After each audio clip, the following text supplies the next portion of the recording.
That's Nick. And that's Joseph. And today we're here to talk about Mary J. Blige, For My Fans. A concert documentary of sorts, directed by Kevin Garcia, which was a theatrical event released in select theaters on November 5th and November 8th, 2025, respectively. Has this director done anything else? Yes, it has quite a busy resume. Maybe that explains some things, but has worked with a lot of different musical artists. He did something with Jonathan Van Ness last year. Both he and the cinematographer, I believe, work together frequently.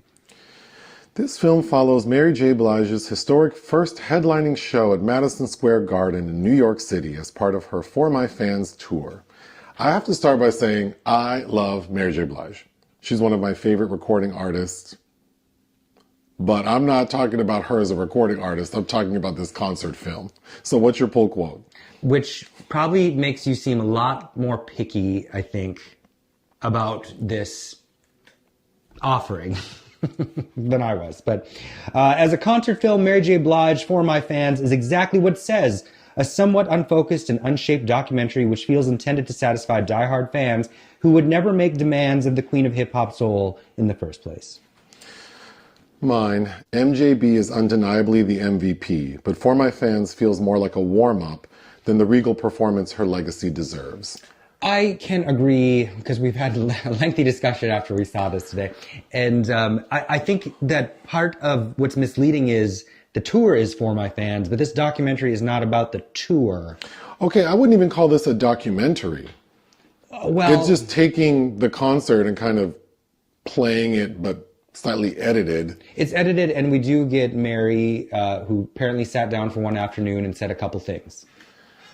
I'm not sure what this is supposed to be, because if it's highlighting her sold-out concert at Madison Square Garden, we don't hear her really talk about what Madison Square Garden means to her. She's performed there before as part of other things. We don't even visit any other place in New York to talk about her relationship to the city. But in a very superficial way. I mean, she does say this is important to her, this is historic, that she's headlining, but then it kind of stops there. But it's like, yeah, but why? And then if it's For My Fans, I would expect behind the scenes. I feel like that's requisite for a concert film. Mm-hmm. Well. Or something that I also think is requisite is hearing from the fans. Mm-hmm. Which I was highly entertained. We get a lot of shots of the audience, though I did read some complaints from people that were actually there. They are considerably muted in this. Well, we'll get to the sound mixing. But I was entertained at a lot of the audience shots we get. It had a really good mix of people there. But I was thinking how to defend my thought that this is not a good concert film I thought of concert films from the top of my mind that I think are good examples. Mm-hmm. Diana Ross live in Central Park, the one where it rains on her. Mm-hmm. Homecoming, a film by Beyonce. Well, that is infinitely better produced, yes. Amazing Grace, the Aretha Franklin one. Yeah. Well, as a time capsule, though, too, that has an importance. And I feel like this is what just For My Fans was kind of supposed to be. It's like a time capsule. Janet live in Hawaii, because that's just purely the concert, but I think it's so well produced. Mm-hmm. Michael Jackson's This Is It. Well, again, what was going on behind the scenes, and when that finally came out, that all kind of adds to the aura of that documentary. And then Madonna, Truth or Dare. Oh, well. But Mary J. Blige is at that level of all the artists I said. Mm-hmm. She is the queen of hip-hop soul. Yes. She has an enormous catalog. She's been in the business for decades. She's worked with everyone. Mm-hmm. You can't give me any behind the scenes, no bad fittings, like her costume didn't get in time. She has issues with the choreography, a dispute with it doesn't also have to be negative, but there's nothing behind the scenes. Or at least other people that she's worked with throughout the years saying like, I know how much this means to her, this moment in her career. Because even I think it was an Amazon Prime documentary about her album, My Life, that I feel is a bit more comprehensive. But again, it has a very clear subject matter, which is that album. At one point, she even says she wants to recognize the musical director, who she doesn't name. And she says, I didn't even know he could do all this. And I was giggling because this is like at the 2/3 point. And by that point, Because I don't think the concert really picks up until the very end. So up to the point where she says, the musical director who I didn't even know could do all this, I snickered like, I don't think he did it. I don't think that he accomplished. Well, she doesn't say, she says MD, and my first thought was like, your medical doctor? What your music director. Again, Mary J. Blige has 9 Grammys, has sold 100 million records. Mm-hmm. I just think at this point in her career, she should have a very polished stage production. This felt like a lethargic rehearsal. And I know since this tour started on social media, there are all these videos of people mocking her performance because she does have a way. In the very beginning of this concert film, she says, I'm good at doing my thing my way. Yeah. So then I thought, why didn't we get her talking about her style and how she's not going to be pressured to be fussy and overdo things? Like, we get no insight into this legacy artist. No, we don't. But and she often kind of seems repetitive, but she always is very sincere, and that's part of her brand. She's true to herself, and she always has been. And speaks, I think, about trauma in a very superficial way. But even with all of the kind of despondency and lovelorn lyrics throughout her career, every time she is on camera speaking, it's like the processing has happened. Like, I have been through something, I'm okay, and I'm embracing kind of the negative shit I went through, and I'm never going to deny it, but I'm okay now. So as a concert film, if I'm thinking of the 6 that I referenced, this is definitely nowhere near that caliber, even though she is at the level of those artists. And then as a concert production, this is disappointing. I thought the opening was weak. She comes out, looks beautiful. Yeah, she looks fantastic. And I was thinking, I don't think she's ever watched an episode of Drag Race, because in every acting challenge, what do they tell the girls? Don't put your back to the camera. And I feel like this was filmed almost like they were told a couple weeks before, like, oh, we're going to make a film. And so, like, they just recorded this one night. Mm-hmm. The other thing with concert films is usually, even with like comedy stand-up films, they do it over 2 nights and they take footage from both and pick and choose the best. But this was one night. And I think you can tell there are a lot of crunchy bits. There are a lot of things, like, I don't understand why that wasn't edited out, especially like there's a moment with a guitarist, which we can get into. But I'm constantly reminded, like, she's one of the few women who make blonde look really good. Yeah, she does look amazing. And she comes out in this pink number with a big fur coat. She's stunning.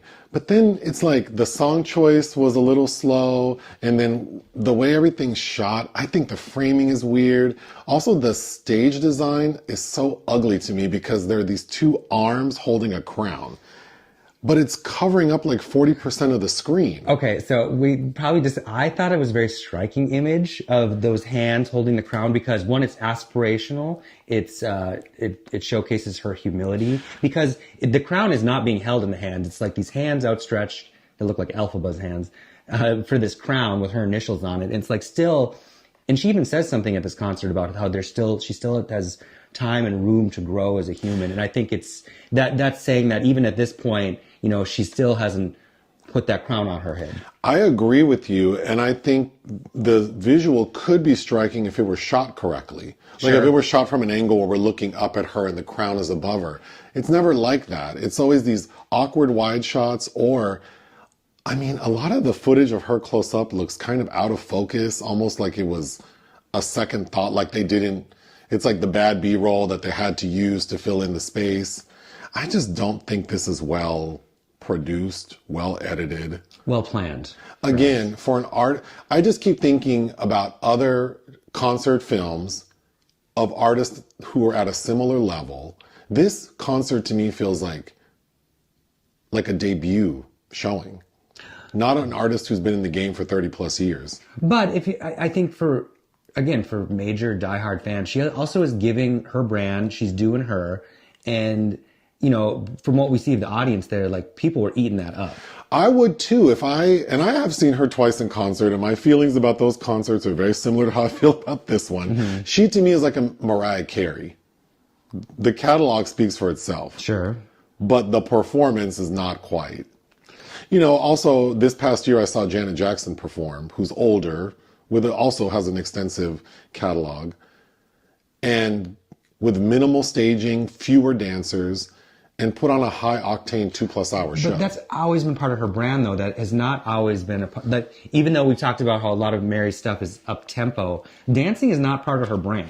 Yeah, but I've seen Diana Ross in concert, and she stands there in a beautiful gown and floats across the stage. And I'm just saying that artists at that level need to find their rhythm, and I don't think that Mary J. Blige has found her rhythm when it comes to stage performance. Sure, but maybe that's also, I think, part of her charm is being in the moment and not overly rehearsed. And I think her attempts to be authentic. I agree, and I think a good director would have found a way to exemplify that. Sure. Pick the best moments and then fill them in with behind the scenes, with her explaining her emotions. Pick the moments where she is performing instead of just being like, I'm not doing that right now. Well, because, okay, so then getting back to the crunchy beginning, I thought the sound mixing was really strange. It's very obvious they're cutting back the audience reaction. And then I think because they only had one night to record, especially in the beginning, it's almost like the vocals don't match what we're seeing on the screen. Like maybe they had to go back and dub it.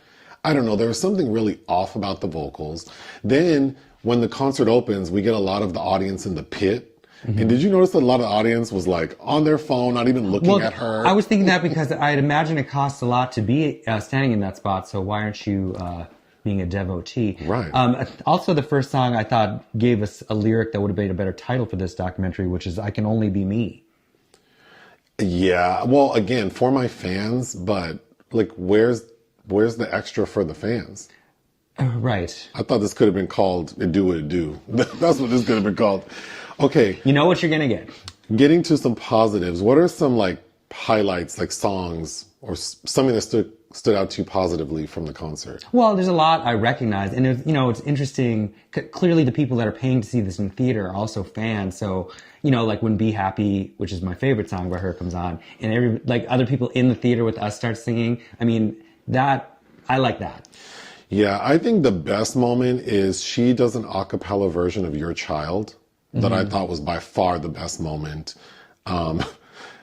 She does, well, I can't even say she does "I'm Going Down." The music to "I'm Going Down" starts playing and she lets the audience sing almost the entire song. Mm-hmm. And at one point she passes the mic to a lady in the audience, which was awkward because she has someone help her off the stage.